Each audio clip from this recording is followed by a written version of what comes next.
And we're back with the show and back with the Cosmic Crossfire. This is Gerald Glassford from Pop Culture Cosmos and Game Source. We truly appreciate everyone out there listening to all our shows. But it wouldn't be a Cosmic Crossfire without the man back from Disney.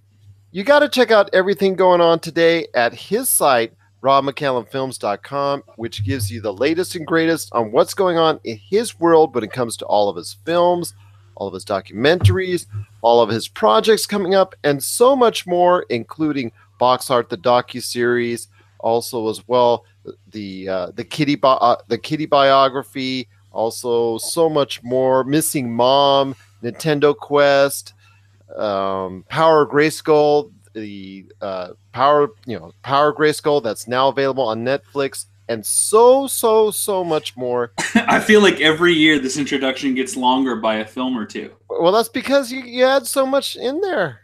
It is. I know, and if you'll look to my camera right, I think, over here, you will see a board of colorful cutouts, which are story cards for another project that we've been teasing on here that I'm slated to write and direct. So that's interesting. That's all coming together too. It is, my good friend. It is the storyboard master himself. It is Rob McCallum. It's funny you say that. It's funny you say that, Gerald. Because there is another Rob McCallum in this world who lives in Toronto, not too far from where I am, and he does storyboards for a living. And often we will get people messaging us, those known as Rob McCallum, looking to talk to the other person. And I have a couple of mutual friends with this guy, and he's done work on films like Resident Evil and Star Trek Discovery, I believe, and a lot of the stuff that shoots up in Toronto. So I am not the storyboard master, but I do like to make movies. There you go. There you go. Well, great to see you, my friend, once again. Been a long time. Done a lot of great things, a lot of projects. Did a symposium down in Orlando as far as taking care of that. And, of course, you had to stop by the great place known as Disney World along the way. It's true. Always part of the machine, so I had to do it. I mean, hey, we talk about Disney enough, and today's episode is not going to be any exception to that because they have a ton of stuff going on with possibly, being the world's biggest entertainment conglomerate.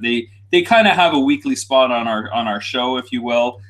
So it's always nice to include them and go down there and then kind of see what they're doing in the theme parks. You were doing some research for our show there. Oh, more than just research. I mean, I will say that I did get to see the cool model, the scale model for Galaxy's Edge, which is really nice. I got to see that, and I got to see all the different concept art and all the different videos that they were showing off for that new Star Wars land. And I saw where it's going to connect at Hollywood Studios as well. They have a nice big picture there, and people are taking their own little selfies in front of it. And I hope, if I go back in, 2 or 3 years with the fam, to have another picture taken in front of it so you can see the fam kind of grow up in the same spot. I saw the layout, how it's setting up when I was at Disneyland in October. And I'll tell you what, right now, I'm so excited for it, not only on Disneyland, but when I hopefully someday get to go back to Disney World itself on the East Coast and get to check it out as well, because I know it's going to be even larger than what you see at Disneyland. Yeah, and the nice thing about it at Disney World is it's really going to make Hollywood Studios much more of an attraction in terms of what you do at each of the 4 parks. Animal Kingdom just got Pandora in the world of Avatar, so that's a nice little expansion for them to make a trip there a little bit more fulfilling, I guess you could say, because before it was really just the safari as the heart of it. Epcot's got a lot of stuff going on, especially with the World Showcase. It could use a few more things, I think. Magic Kingdom is the Magic Kingdom. And Hollywood Studios has been lacking a bit for a year. They have Pixar Land, which just opened up, which was really cool to see for the first time.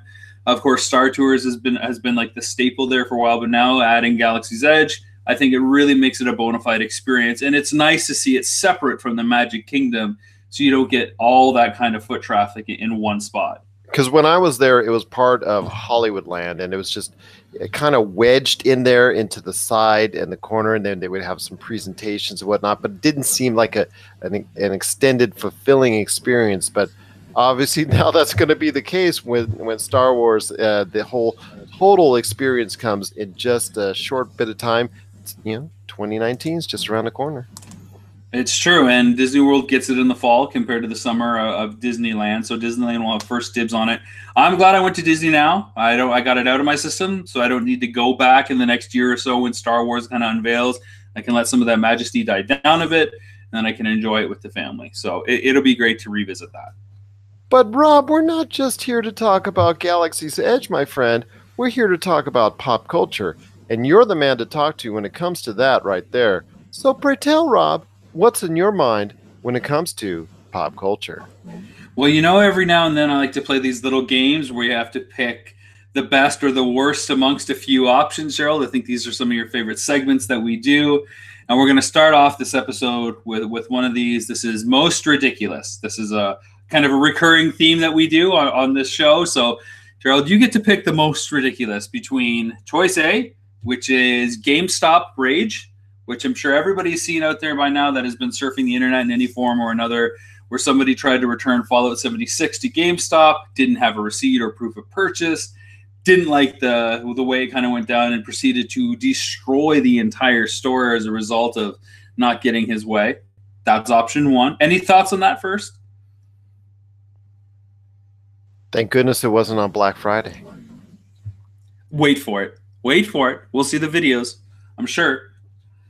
I know. I tell you what, it's just there are rules set up for a reason. You don't know. I mean, if that was purchased there or anywhere else, no matter how much you trash the store, and it's not, these businesses do have their rights as far as to protect themselves from someone trying to go ahead and do something nefarious. So I'm going to have to support GameStop on that one. I'm not always supported GameStop, especially with the Circle of Life program, but in this case, I will support GameStop on it.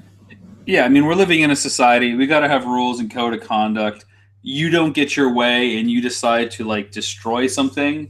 It's a little much. So, settle down, my friend. Maybe you shouldn't be playing games if you can't control that kind of behavior in yourself. Maybe you should really do some deep inner looking of yourself and figure out what those triggers are so that you can actually be a functional member of our society, which, observes rules and ways that things happen day to day.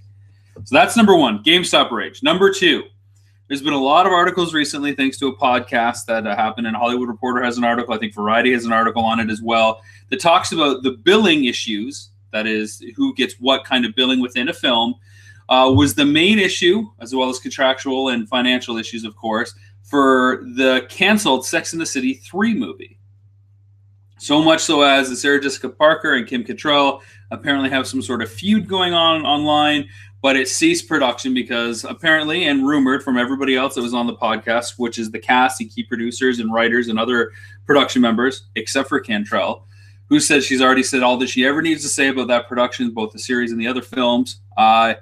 She wanted more money. She was more the spotlight by the end of the series versus Sarah Jessica Parker, who walked onto that series a bona fide star and took a leap of, or a risk, kind of risky leap to go to a TV show on HBO versus continuing her movie career. So because Cantrell apparently was not getting enough money and not getting enough billing, she pulled out and the film didn't happen. So billing on Sex and the City 3 caused the film to cease production. Is this a ridiculous news story? Is this something that's getting way too much attention for something that's way past its prime? Probably. For your consideration, that's number two. Any thoughts on that? Well, I did see that up on Variety, and I'll tell you what, this Sex and the City was such a great force as far as people watching it. Obviously, it helped boost. I don't want to say the early days of the HBO, but we got the '90s. It really just gave a really good boost to as far as their viewership. Yeah, no, I would agree with that. It's a pioneering show. I would put that right up there with Sopranos. Yeah, okay, and their boxing as well. Their boxing, they were really that was really one of their key marquee events to watch as well. But I will say this, that there has been such a bitter feud between Kim Cattrall, Sarah Jessica Parker, and whatnot there for so long now. It's gotten old, it's gotten tiresome, and this was their last chance to make a considerable amount of money together as a unit for Sex and the City, and it just didn't materialize. Although I don't think if it would have shown up on screens, it would have gotten that same kind of love, because we've seen that in recent years with obviously what's going on with Murphy Brown, so many other projects that are out there as far as that you're on TV or that comes back or rebooted to film, that it just doesn't, for the most part, have that same kind of love or same kind of affection if you go ahead and have that extended gap between what was then and what is now. Yeah, I feel like it's past its course of prime for as much headline and ink that this thing is getting. It's a little bit much. It fell into my ridiculous category by the fact that the power and popularity has gone into nostalgia at this point instead of like actually being something current and mainstream. So that is number 2 on our options for most ridiculous this time around on the Cosmic Crossfire. Number 3, Gerald, this one is near and dear to you, very close. Can't wait. You may already have this, and you may have chosen to pre-order this. Finally, we get to enjoy Scott Wolfen Double Dragon being released on Blu-ray. So excited. Gerald, of course, we've talked about your fabled history as part of the production crew on this. Is that ridiculous, or is that just staple? Is that staple entertainment? Should it not be on this list? I don't even think it's worth our time. I mean, my gosh, unless you want to see some early Alyssa Milano, I just don't think it's just really worth your time. I didn't even. I saw it flash somewhere that it was coming to Blu-ray, and it just really just something that I'd rather soon forget. But you know what? If it's on sale for $2, I might pick it up. That and Drop Zone, because I believe I have a credit in Drop Zone as well. But I don't know. I just. My memories of my days working in the industry are just they're not that great, because the movies that I worked on were not that great, to be quite honest with you. I think Outbreak and Species are probably the most memorable movies that I could say I really enjoyed being a part of. Maybe Natural Born Killers, although that was just out there with what Oliver Stone was really trying to ask for and really trying to get when it comes to what he wanted to present on screen. Right. I've seen a lot of gamers both get excited by this and get annoyed by this because, of course, it brings up the debate, can any game actually translate to the big screen? This is certainly one of the titles that is at the bottom of the pack in terms of IP getting made and trying to leverage, some sort of existing fan base. And it's a conversation that will continue to happen because, hey, this game IP stuff keeps, getting made. We got Sonic the Hedgehog coming up, of course, so... What is the most ridiculous of those 3? GameStop Rage, Double Dragon headed to Blu-ray with mixed reception, or the billing and notoriety of Sex and the City 3's cancellation? I would say the GameStop Rage, only because of the fact it has a bigger issue when it comes to Fallout 76 not meeting up to the Fallout standards, because a lot of feedback has come about because of it, and it's not a lot of it that's good. I don't think a lot of people were very... interested in seeing what was being offered, because out there in the desert wasteland, out there in the West Virginia wastelands, it doesn't seem to be a very active, a very enticing world out there. Yeah, okay, it's great that you're going ahead into a multiplayer centric format, but to me, it just shows a larger thing that Fallout 76 is not going to be one of the stellar titles in the Fallout series. There's the money. But are you phrasing this as the game is bad that it justifies this behavior? No, it does not justify me. And if it does not justify... It doesn't even matter that... Okay, but the point of this list, it doesn't even matter what game I think it's most ridiculous what he did as far as his reaction. I think, obviously, that's the case. I'm just throwing in an aside and that's fine. I would say that's probably the most ridiculous thing on the list as well. The others are pretty trivial and casual. Can you think of a crazier reaction or similar reaction to any kind of game or interaction involving video games in the past? Well, I ran when I ran game stores back in 2007 and 2008. I did have someone who was very upset the day that GTA 4, I think it was GTA 4, was expected to come out, and unfortunately our shipment came in a little bit late, about several hours late, so we were still waiting to get it from McCarran Airport here in Las Vegas, and we had a line of about 30 people waiting for it, And one guy was so upset he was threatening Angry Nick, if of all people, he was threatening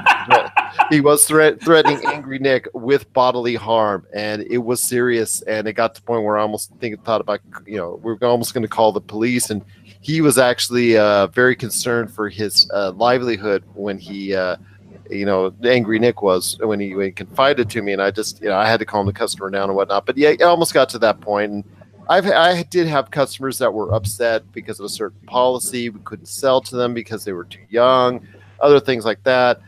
And they were mad, they were upset, they would be shouting expletives, but not to the extent that what we saw, the other day at GameStop right there. What I love most about this segment, Gerald, is we've reminded viewers of your breadth of history in your career, from working on classics like Double Dragon to owning and running game stores, and now you're a professional podcaster. You're the real deal, man. You've got this covered. It makes sense that you are where you are. The journey has led you here, where you talk about films and games and the ups and downs, because you've seen it. You've been on the front lines. I like it. I like it a lot. Sometimes these memories are not always the ones I want to recall. I'll just have you know right now. Well, I get that too. I get that too. But I think it's nice that managed to weave in, and we wove your fabric into it all. Although it was kind of funny now that I could recall seeing Angry Nick. Angry Nick sweat some bullets out there because he looked like he was about ready to wee-wee in his pants, so to speak. Oh, a little wee-wee for Angry Nini. I see how that goes. Next up, I want to talk about something that was sent to me in the mail. Everybody that's watching the stream will get a nice shot of this. And this is the SNES Omnibus, Gerald. This is the Super Nintendo and its games, Volume 1, A through M. This was provided by author Brett Weiss and his publishing company. It is a look at half of the games released for the Super Nintendo. These days, there are a ton of books out there that are just hitting every kind of nook and cranny of anything that is related to video games, whether it's the art of this, whether it's looking at an entire library or partial part of a library like this one does. There's no shortage of content or books for gamers to kind of add to their collection. And Brett sent this to me for review consideration so that we could talk about it on our show. Are you we had talked about one of his books earlier on an episode, one of the early episodes of Game Source or Pop Culture Cosmos, where we looked at the top 100 games that he had done from, I think, 77 to 87. And we kind of just randomly picked, see if you guys could guess the kind of title, so to speak. This one is a little bit more straightforward. Like I said, it's games A through M. And it's kind of impressive, to be honest. There is a big kind of page space dedicated to titles like Earthbound. Again, anybody watching on the stream will see that Earthbound's getting at least a 2-page spread here. There are high, colorful graphics of box art and screenshots. There's a lot of history for the titles. There's an insider insight, and there's usually an anecdote from a player who's played the game and has some sort of memory attached to it. Of all the game books out there that you go to Amazon and type video game books, you're going to have a list. This is definitely one of the ones that impressed me more when I got it in person. It's much bigger than I thought. I'd say it's about 12 by 10 inches at least in size. It weighs a ton. There's no shortage of information. The only thing I would have liked to have seen is all the games included. But I wouldn't even be able to lift it because this book is heavy enough as it is. I will say that Volume 2 is coming in the mail, and or not in the mail, but on Amazon, so you should pre-order it while you can. Definitely give this like a 4 out of 5. It's fun to just pick up. It's a coffee table-like book. You can just read through it and get surprising different answers and whatnot. So like earlier before the show started, I looked at Alien 3, and the book talks about how the Super Nintendo version varied from the Genesis version with only one key difference, and that was the ending was different. So imagine that. I would have never known that unless I would have played Alien 3 for both Genesis and Super Nintendo. But this book, for just killing 5 minutes before the show started, I was able to go in there, find information like that, and be able to talk about it on the show. So check it out. I bring it up because I want to know what some of your favorite video game books are, Gerald. Well, I'm going to start off with one I want to read very much because it's going to be adapted into a project, I believe a movie, and that is Console Wars, that I think Seth Rogen... It's a great read. Is adapting. I'd love to read that one. And then you should get the audiobook too, because the audiobook is solid. Yeah, okay. I'll definitely make a note of that because I really want to go ahead and actually understand more about those days with Sega and Nintendo, because in the 90s, I wasn't keeping up to date as much as I should on the video game scene. I did get an N64. I did get a Commodore Amiga and whatnot that played games and whatnot. I was going through, but I was so busy and I was all not I could say too concerned with it, and what I was still just not really just taking it all in as far as that whole Sega versus Nintendo thing. And now at a later age, it kind of fascinates me that era in time, and I'm eager to see how they're going to be able to portray it on screen. But yes, I will go ahead and actually catch the audiobook or actually read the Console Wars here coming up in the near future. But as far as I've done both, and I will say that you can go either way with it. Blake J. Harris is an awesome author. He also did a great essay on the Masters of the Universe live action movie. He continually writes pieces all the time, and he's got a lot of great books in the works, and he teases them occasionally. Slash Film covers his stuff a lot as well. So Blake J. Harris is the author of Console Wars. Just for everybody that's listening, check it out. It's certainly a great Christmas gift for any gamer, and more relevant now than I think it would have been safe had it come out in the mid-90s, because so much of that trickles down. And in the interviews that he gets with Tom Kalinske, who's a former Mattel employee, has some He-Man stuff that's woven in there, of course, which is nice, and a nice little callback to Power of Grayskull. It's really interesting, and Gerald, I'm really surprised you actually haven't read it or listened to it yet. I can't say enough about this book. Well, it's one of those ones I've been thinking about getting, and it just never had the chance to go ahead in time to really go ahead and delve into it. I'd like to. I really would like to go ahead and check that out. I know also I got to check out the one that Josh keeps mentioning from time to time by Jason Scherer of, I believe, was he a Polygon or Kotaku? He wrote one as far as recent times on the industry as well. I know I got to pick up that one very soon as well. I know from my standpoint, most of the video game books, related books I've read are more of a fiction variety. And I'd probably start off with the Mass Effect books. The first 3 are very good reads, especially the first one. I think the first book in the Mass Effect series is probably one of the best books I've ever read as far as any type of fiction that's concerned. I'm trying to think of some other notable ones. Art of Atari, which we cover in our upcoming series, Video Game Box Art, The Stories Behind the Covers, by author Tim Lapatino, who's a producer on our series. It just has a treasure trove of Atari images, not just the covers, but the paintings, the point of purchase stuff, magazines, articles and spreads. It is just chock full of stuff. It was so popular that it spun off into the posters of Atari as well, which actually has detachable posters that you can pull out of the book as some of these iconic games from illustrators and artists like Ralph McQuarrie, by the way, who did Atari covers, of all people, who is obviously best known for some of the Star Wars concept art. So that's a good one. Bitmap Books has a ton of video game options in terms of what the reader can see, whether it's just straight up ad work or artwork. They have stuff there. They have stuff that goes into the history of stuff.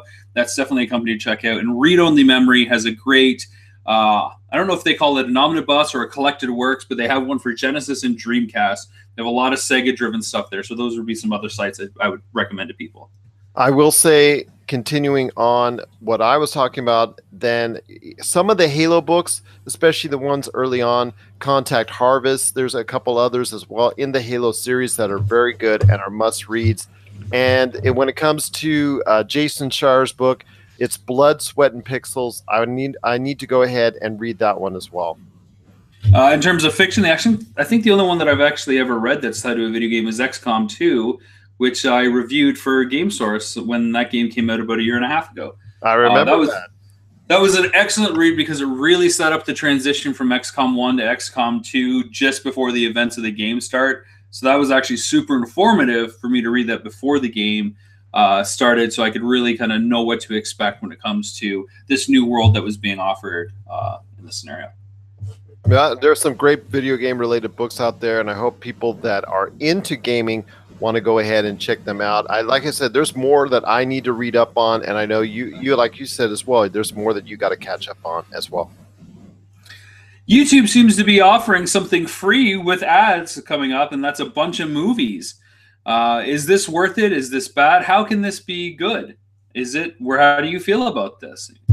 Well, here we go again, because you know me, I'm not exactly the most caring when it comes to something like that, because I actually kind of like it free. If I'll deal with the ads, I'd like the free price. So if it's something, if it's a movie I want to see, I'll watch it on an FX, a TNT, a broadcast cable station, broadcast station itself. I don't mind going through the commercials. I know you being a devoted streaming individual that wants to go ahead and avoid commercials if at all possible. Actually, you're more in tune as far as that. That's the sense I've gotten. That's been our previous discussion. My problem is when the commercials appear in a strategized way. Yeah, like they can't just happen every 2.5 minutes. They should happen at the end of a scene where there's a break in the action, then play the commercials, and then come back. I have a problem when they just cut to it and they like really throw off, your viewing habit. The broadcast stations actually do a much better job than that. When you see on a streaming format, it does have a tendency to go ahead and just cut pretty much at random. Yeah, I will say some of the films that are being offered are Terminator, Rocky, Hackers, 4 Weddings and a Funeral, Jesus Camp, and there's a lot more that are available. That's a pretty good list. Just to see the Terminator again might be worthwhile because it goes way back, and they can see how or when Terminator was done correctly, because as you know, after Terminator 2, all bets are off when it comes to the Terminator series, and we don't even know what we're going to get when it comes to the rebooted Terminator when it comes out with James Cameron's full blessings on it. Nobody knows, and I'm afraid to find out at this point because it's going to bring up the discussions of what is sacred, what isn't sacred, should we remake this, yada, yada, yada. We'll talk about that later on. For another day. Yeah. Lowest opening of a Harry Potter release film happened not too long ago, and that's The Crimes of Grindelwald, Fantastic Beasts Part 2. And Variety asks the world, can Fantastic Beasts last a planned 5-film run with diminishing returns or depending on that same core audience? What do you think? Well, I did get a chance to see the movie, and so has Josh, and we do not have favorable opinions of it. I have a full extended review available now on our popculturecosmos.com site, and it does not give the most glowing of reviews. I liked the first one. As someone who is not a Harry Potter fan, who has seen the films, the first Fantastic Beasts movie was very strong and one of the better films in the series. And then, unfortunately, Fantastic Beasts: The Crimes of Grindelwald came out, and unfortunately went all downhill from there. Well, for you, it was done with the opening shot of the trailer. The drone shot over the city through the mountain peaks ended it for you there, even though you hadn't seen the film. Yeah. I check out an early episode where we break down the trailer for Crimes of Grindelwald. You asked me one time for my opinion on what we should talk about for a documentary, what your next topic for a documentary. I think it should just be all on drone shots. Drone shots and movie trailers. There you go. 2 hours of drone shots. There you go. Drone Shot, the movie. So, I mean, the big question, the Variety was exploring with diminishing returns, is Warner Brothers going to let this go? It was supposed to just be a trilogy. Now it's 5 films, which is a weird number to me always. I don't know why it's 5. It seems weird. 4 is like, kind of pushing it. Avatar is in the 5-film territory now, apparently. With diminishing returns and this being the lowest opening, I think they're still doing fairly well economically, and they'll still make their money back. But they're going to need something big to happen in installments 3 or 4, I think along the lines of what happened with Fast 5, where it really rejuvenated the franchise and went in a different direction. I also think maybe part of the problem here is that they're letting J.K. Rowling become a screenwriter. And I guess from everything that I've heard about this film, there's just a lot of attention to detail and backstories. And here's the family tree, and here's how this person's connected to this person. She's really connecting the dots with a lot of stuff that you typically don't see in a film that would normally get cut off, saved for the book only, just so the action can keep up and you can hold a person's attention and things can just flow better. Was that your impression? The actual impression I had was the relationships that were built up in the first movie were kind of discarded in the second, in order to try and build up new characters and focus on characters who actually did not get to go ahead and be developed, or will not probably be developed very much in the future going forward. And I think that was probably the first thing that I really just didn't enjoy about it. I thought the editing was horrible. There were some noticeable weaknesses in the editing when it comes to certain scenes. that were just people just there and just unfortunately not even through magic, just vanished and just were out of the scene entirely without any explanation. There was also characters that there who you didn't understand their motivations on what side of the alliance that they're going on, and it just, the way it was written, the way it was just portrayed on screen, just it was not a very it just was not a very good movie. It just, when it comes down to it, the explanations of the characters that were there were not very well done. In fact, Newt himself, who should be the guy that you're going to center around as far as the hero is concerned, really didn't get much of a favorable impression when it comes to the actual whole entire movie itself. He wasn't given much to do. Neither was Dumbledore, although that was kind of the goal, I think, in the movie, that he wasn't supposed to get much to do. But in the case of Newt, who is tasked with trying to stop Grindelwald, unfortunately, it wasn't given the opportunity to go ahead and elaborate more on his relationships and his efforts in trying to stop him as well. It's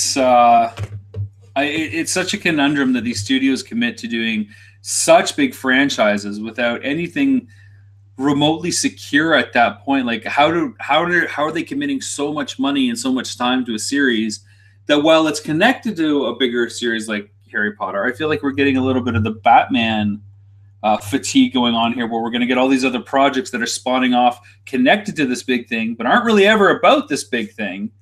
And it's just going to tease fans along with the breadcrumbs that get closer and closer to it.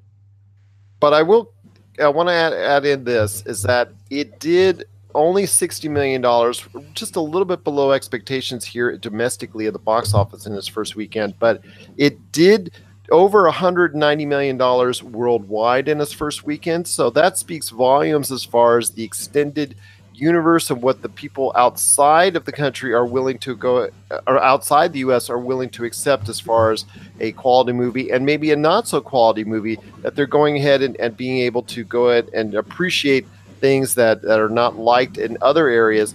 Let's take Venom, for example. Venom is something that looked like was going to be on target for maybe a $450 to $550 million movie as far as generating the box office, which was okay for a $100 to $125 million cost. But my goodness, once it hit China, it has exploded as far as being one of the biggest releases as far as a outside movie is concerned ever in China, and it's done gangbusters over there, and it's basically going to make a huge profit because of it.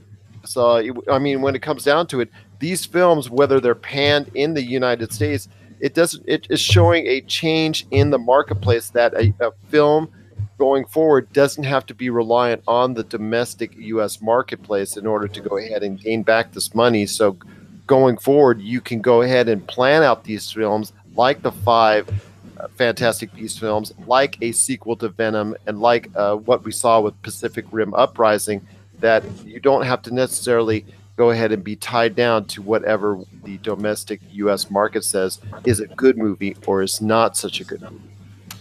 I agree. I mean, it is more of a 50-50 game now. International is just as important as domestic.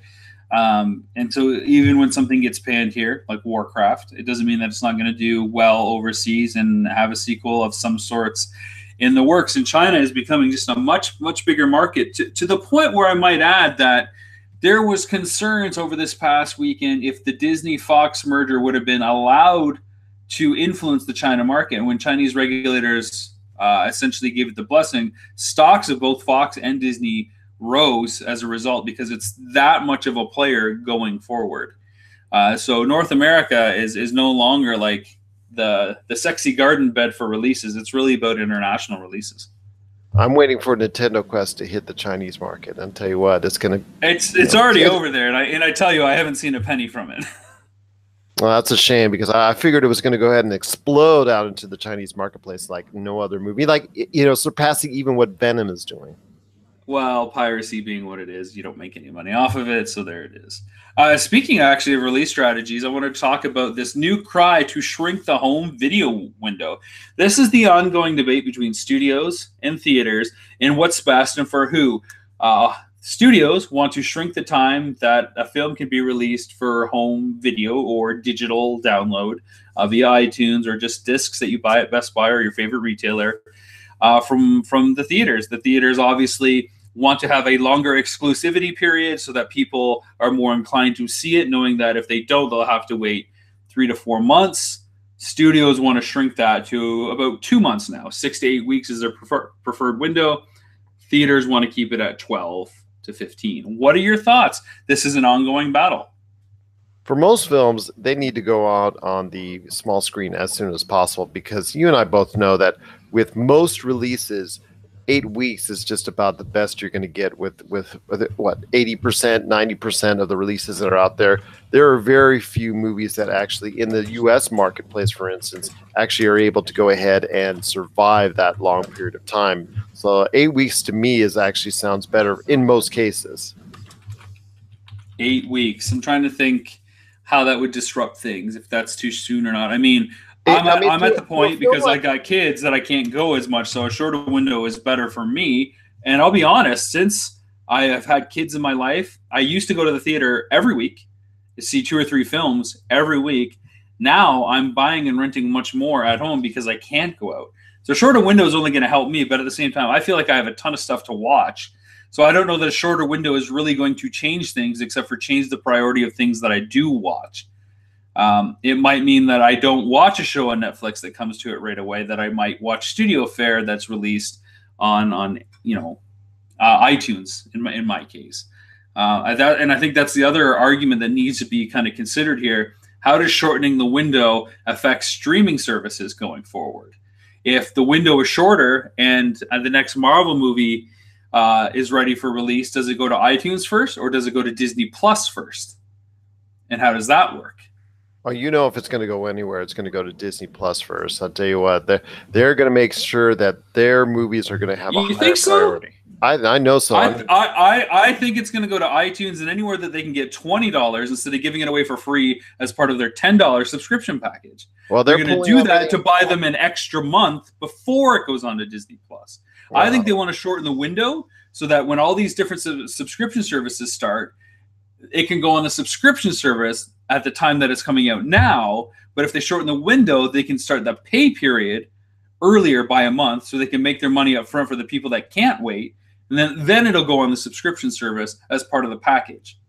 But one place it won't be going, pretty much as what in 2019 is on Netflix, or that's because their situation as far as going to be their relationship is dissolving. Pretty much, I think Infinity War will be one of the last films that they're going to be able to show on the Netflix streaming service, because that's coming out on Christmas. So I'll tell you what, Disney Plus is going to be a big priority for them. It's got to be a huge priority for them. And if you think that iTunes is going to be, they want to get that $20 or $15, last minute before, a month, 3 weeks, 2 weeks before it hits Disney Plus, I can understand that. But I tell you what, it's going to be something that it's going to happen in the near future, where most of these films that are only 5-6 weeks and they're out of the marketplace entirely, except for the dollar theaters. I think in most cases it works out a lot better if it'd be just an 8-week period. I would probably say that you're not going to get much move on this, because theaters aren't getting that much in terms of the split anymore. And the less the theaters get, the less reason there is for a theatrical experience to happen. We're already getting that with less studios out there putting out less films. So people are having to choose from a significantly lower number of titles to go out there. With technology being what it is, the vast superiority of TVs now compared to a decade ago, the surround sound systems that are at home, including Dolby Atmos at home now, there's less and less reason to go out there. If you shrink that window, that gives even less reasons to go out there. So this is really a discussion about how important is the theatrical experience to cinema. And is this just about shoveling product to people to make money, or is this about letting the art form be celebrated on the best possible means and making an event and marketing out of something?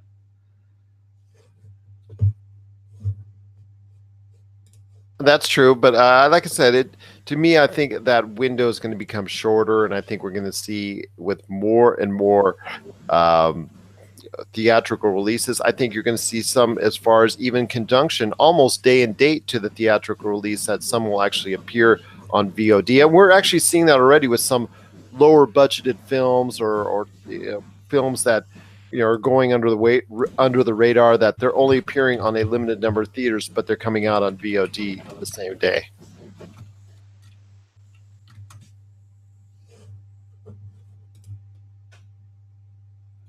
Speaking of trailers that are coming out the same day, we got a brand new trailer for Dumbo recently heading into the family Thanksgiving weekend. And I think some of this is strategy where you put out the trailer for a family film ahead of a family holiday. And it's probably going to be attached to Wreck-It Ralph, which opened a couple days ago by the time you listen to our show. Lots of things to talk about in this trailer. It's very Tim Burton. The question I had, is this really just a Disney-fied version of Big Fish?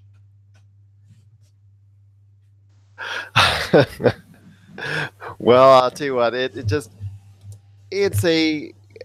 know. It looks like it's a heartwarming story. Tim Burton actually has his hands all over it on this occasion. And I'm just excited to see Tim Burton project once again that maybe will not be as disappointing as some of his more recent outings. And I don't know. It looks like to me one of the live action features that I actually want to see, because there have been some that have been in the recent past where I'm just not really that interested in it. Although Mary Poppins is coming back around very soon, and there's more on the way. I mean, this is another way Disney can generate a new source of income, is rebooting all these older animated features and bringing them into a live action format. And I think it's a smart way of going ahead and reintroducing to young audiences out there the magic of what Disney is all about. Speaking of Wreck-It Ralph, Ralph Breaks the Internet has hit theaters now, and I've always been torn on this film. This seemed like a really strange film to push so fast into sequel territory, and the concept for the sequel didn't feel to gel with the original premise of one that celebrates video games. This one seems to put that more into exploring the evolution of technology with visualizing what the internet actually is. Was this the best direction to go for this film? And is a third film necessary, given that all the reviews that are coming out say it's the same thing about two oddball characters that are outcasts or exploring their relationship to their own worlds and with each other? How many times do we need to see that? Well, currently right now it's got a 92% rating on Rotten Tomatoes, so that's still a very good representation as far as quality on screen. I think that it is something that Disney is proud of, even though it hasn't garnered the largest amount of box office returns as far as the original. I kind of like seeing it on screen. I'm actually going ahead and going to take a chance. I'm actually going to go ahead and go and see the film at some point in here in the near future. So I'm excited for it. And actually, if it's done well enough, in my opinion, I could see a third one, at least trying to go ahead and close out a trilogy. So I'm all for Wreck-It Ralph. I mean, there are worse ideas when it comes to that have come to fruition when it comes to animated features that have been given 1, 2, 3, 4, or even more on the screen. I mean, Ice Age. That to me was just okay. Ice Age, we're done. But how many Ice Ages were made after that? It just something those did not appeal to me. The Wreck-It Ralph does because of the retro video game internet type feel. So I think it's I think it's getting positive reviews, especially the fact that it's willing to go ahead and mock itself and when it comes to the whole Disney Empire thing. So I actually am excited to go see it, and if it's good enough for me, I'd like to go ahead and maybe even see a third one come out at some point in the future. It's we have it, and it's been on play a lot here. It was on play a lot to and from Disney. My son really enjoys the film, and we got to catch a sneak peek of it, a 15-minute look at Ralph Breaks the Internet while we were at Hollywood Studios. And there's a lot of great scenes in it, and I just don't think it's as cohesive as the first one was from what I've seen. Of course, they're showing us chunks and different selected scenes. The Disney princess scene is hilarious. If you haven't seen it, Disney's made it available in its entirety online. It's been shared to our Pop Culture Cosmos Facebook page, so you can check that out there if you want to. It just doesn't gel for me, and I'm really hoping for a big turnaround on it. It's something that I'll probably take my son to see in the theater, and it just got the odds stacked up to it, if you know what I mean. It does, but that doesn't mean it's not going to be successful. I mean, It's something that over the Thanksgiving holiday period should do pretty good. It is not, like I said before, one of Disney's high grossing animated films. It will never be thought of in that way. I'm just surprised that it did come out because the first one did okay, but didn't do super great at the box office. So I'm just surprised that we're actually getting a sequel in the first place. One of the things that all this ties around, you know, whether it's Wreck-It Ralph, the Dumbo trailer, the emergence of Disney in different streaming places, is the mark of Disney's service and excellence. When you go to a Disney theme park, it's like you've never been anywhere else before. I'm sure, Gerald, you know, you have a reason why you keep going back to Disneyland. You know how you're going to be treated. You know how operations are going to be run.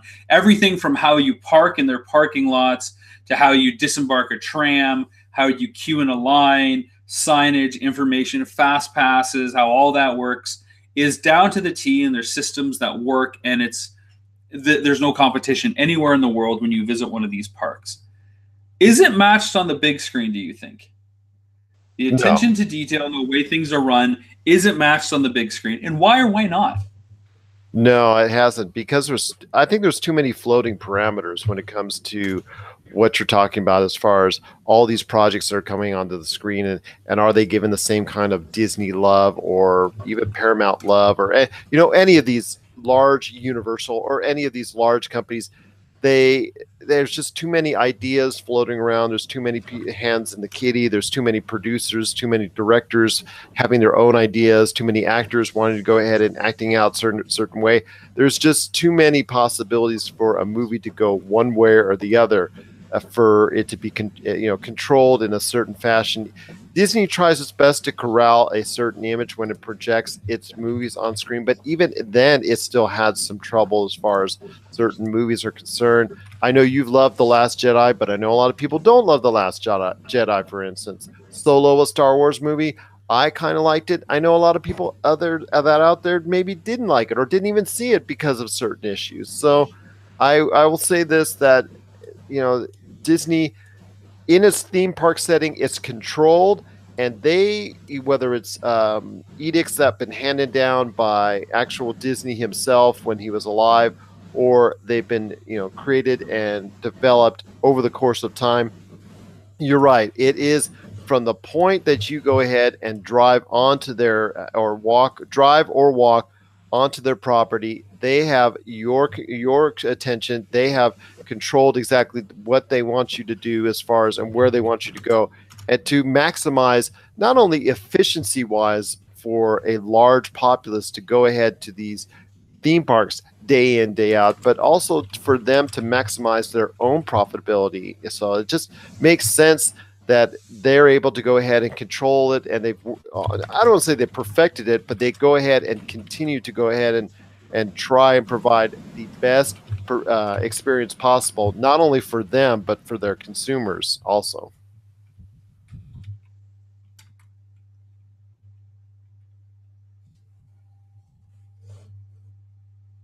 Sorry, you cut out there for me a second. I think I got the end of it, though.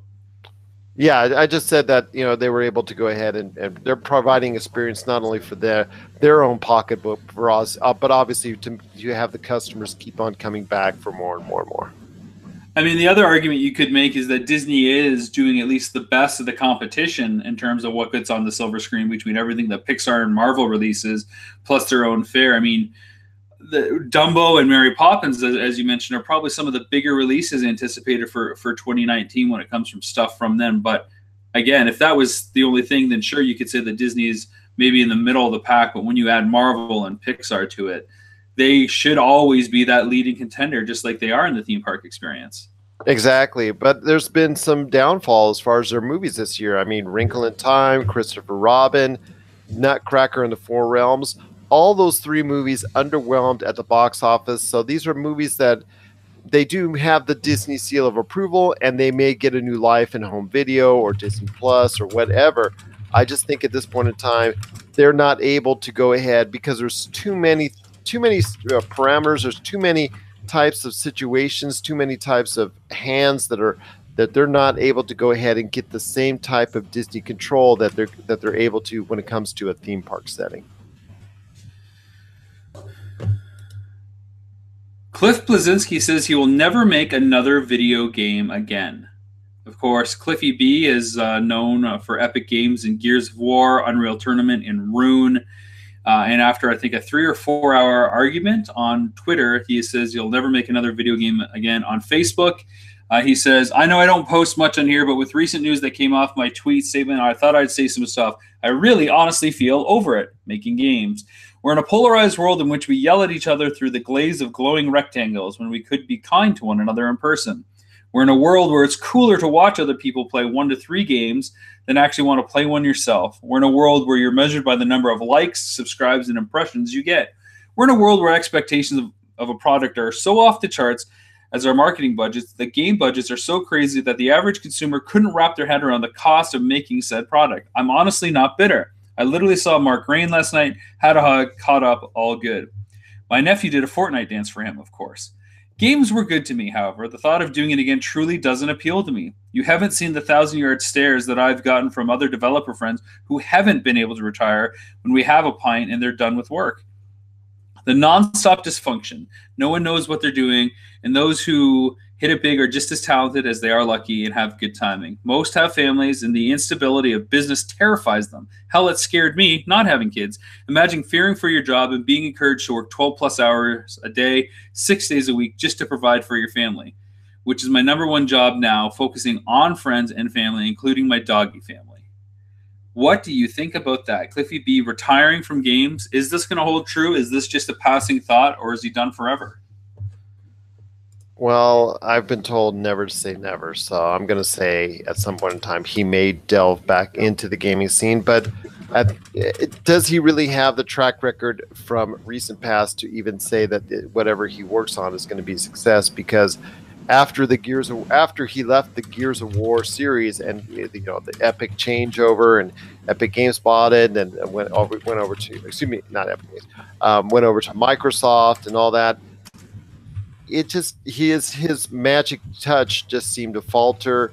Lawbreakers obviously was not very successful at all. It was a flop and unfortunately didn't pan out very well. And obviously he's not saying it did. He's saying it didn't make him bitter, but my gosh, it sure looks like it when seeing it from afar.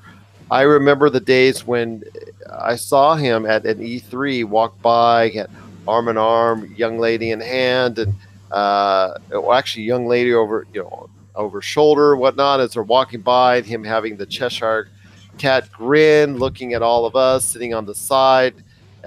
Yes, he walked by, thinking, I could imagine what his thoughts would have been at that point in time, but he was living on cloud 9 way back when at that E3 we were at, and these days, unfortunately, life changes and things happen, and yeah, he still can live off of his success from the past, but I think at some point in time he'll get that itch once again. It's just going to take some time away from the industry, but when he does, will anyone actually care? Because his last performance was not something to crow about at all whatsoever.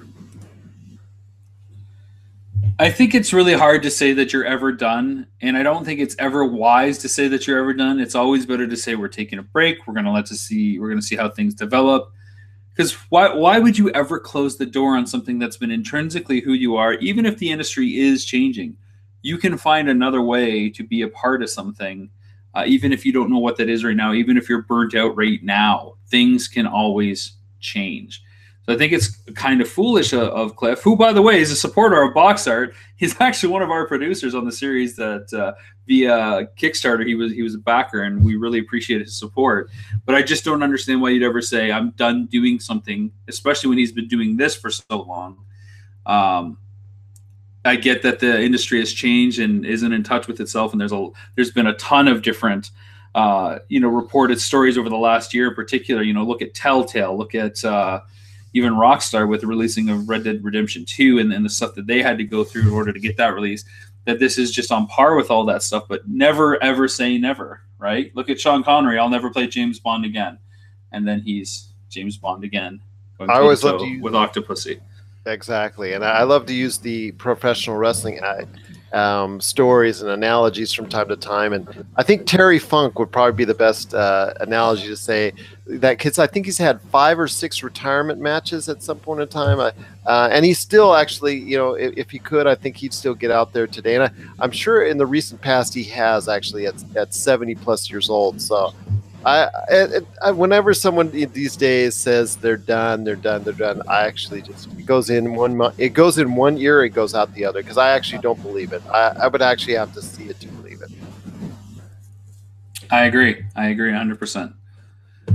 The biggest question, though, of the week is, what is Black Friday like in Canada?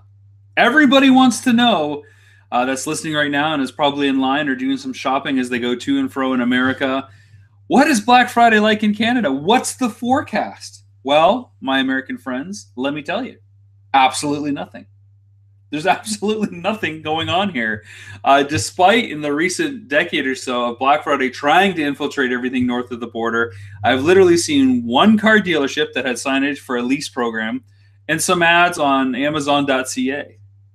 So there is nothing going on here in terms of the mass hysteria that we get south of the border. And hey, whether you like it or don't like it, it is an event. It's a calendar event. Whether you like consumerism, whether you like the fact that people are sacrificing more and more family time on Thanksgiving to get the products that they want to celebrate family time on Christmas morning, typically, that's beside the point. I think it's really strange that this is truly an American phenomenon. When considering Canada is so influenced by American culture, it just has not permeated that border the way that you think it would. It's slowly migrating to the UK, though.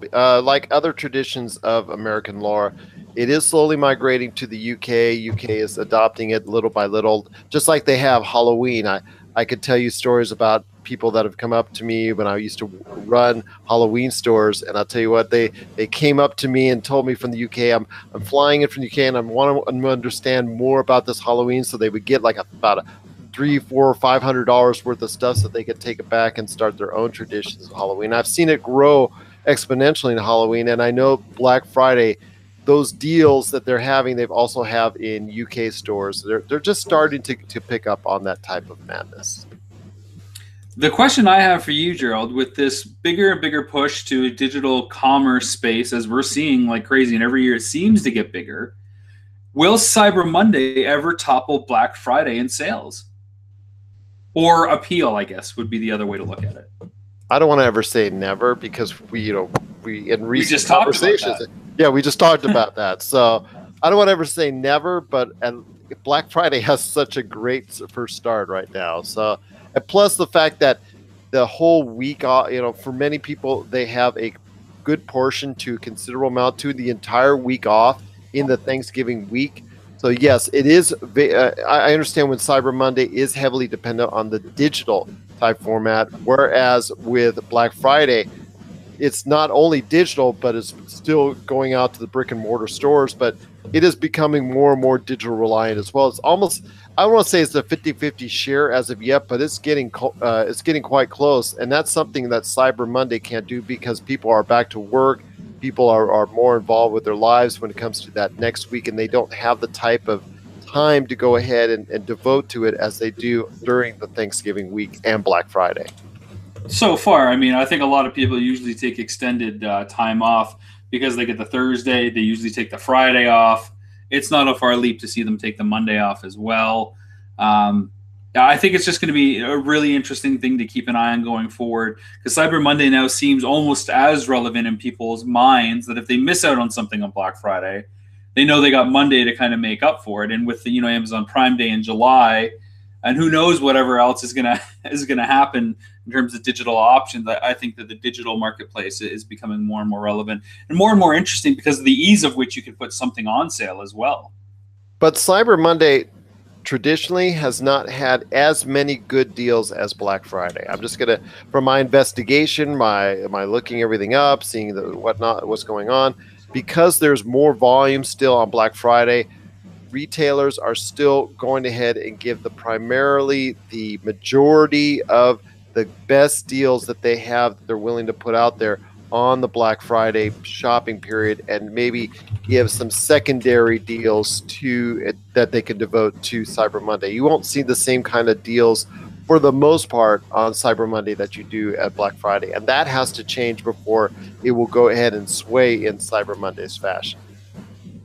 I can agree with that. What because you're always up on these Black Friday deals, and when people are listening to the show, they're probably either past the doorbusters or they're trying to consider what else to do with their time. What are the biggest or craziest deals that you've seen? And I know you've shared a lot on Facebook, as you do every year leading up to it. When the flyers get leaked, you put them on.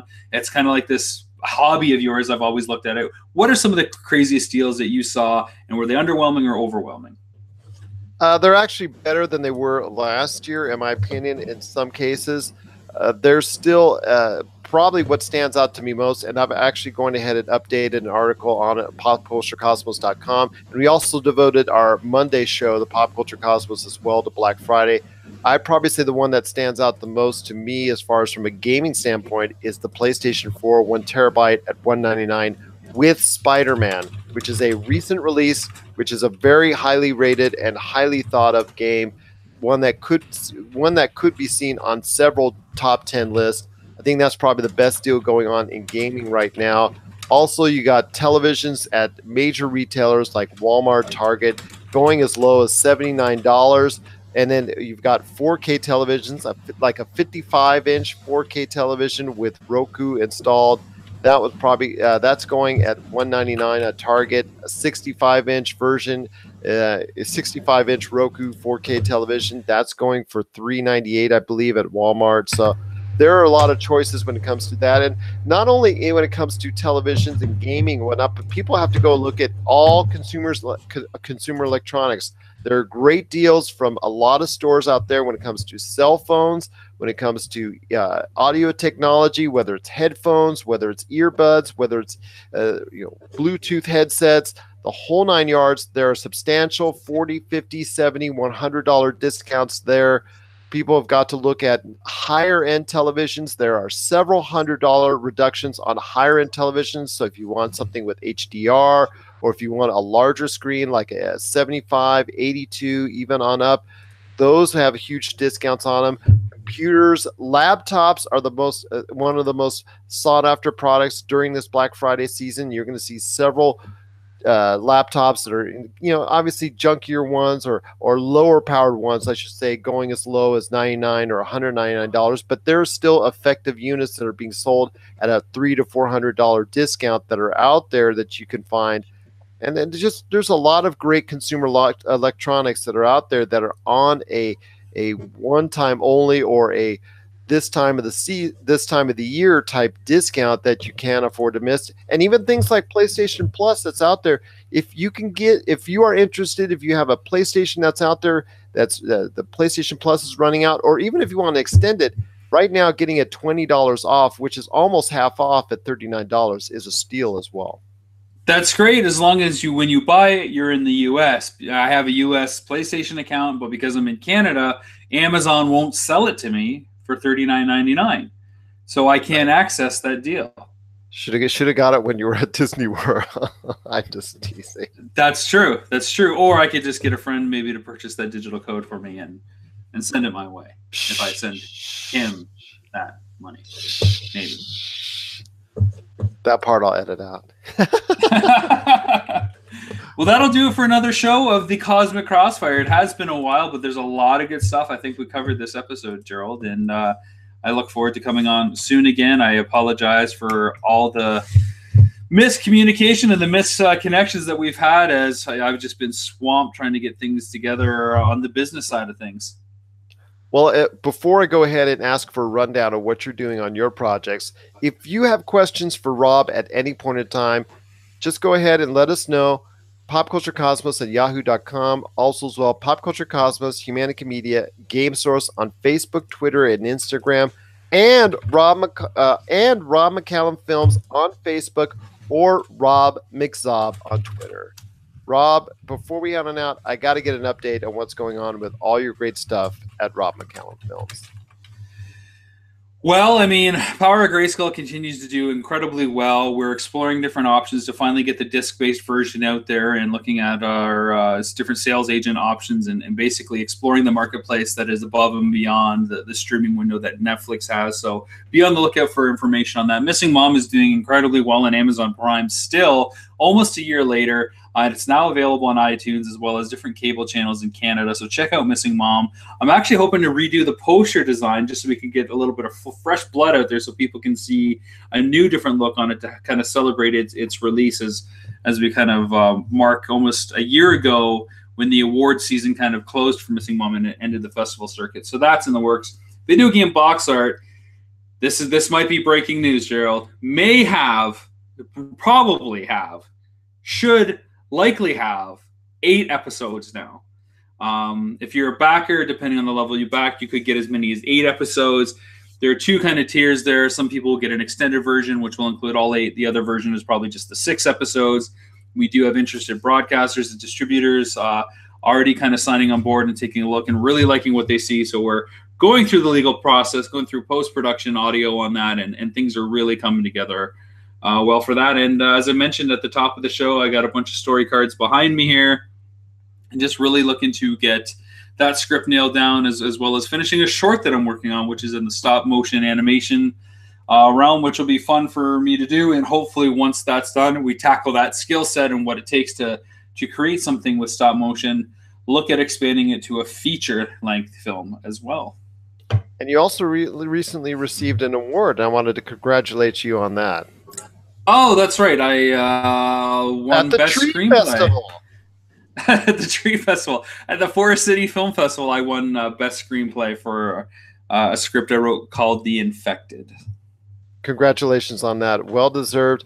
You're working hard, got a lot of great projects underneath you, so it's just great to see you doing that. Again, if you want to check out all of his great stuff when it comes to box art, the always extending, it seems like, docuseries, you got Power of Grayskull, The Definitive History of He-Man and the Masters of the Universe, that's now available on Netflix. You got Missing Mom, like you said, that's available on Amazon Prime and iTunes. Nintendo Quest, which you can always get all over the place, and so much more. Just go ahead and check out all the info today at Rob McCallum Films. Thank you, sir. Oh, sorry, what'd you say? I said thank you, sir. I appreciate that. Oh, anytime, my friend. Rob, it's always great to have you here back on the show, back from Disney World, and always great to have you a part of the pop culture cosmos right here in the middle of the Cosmic Crossfire.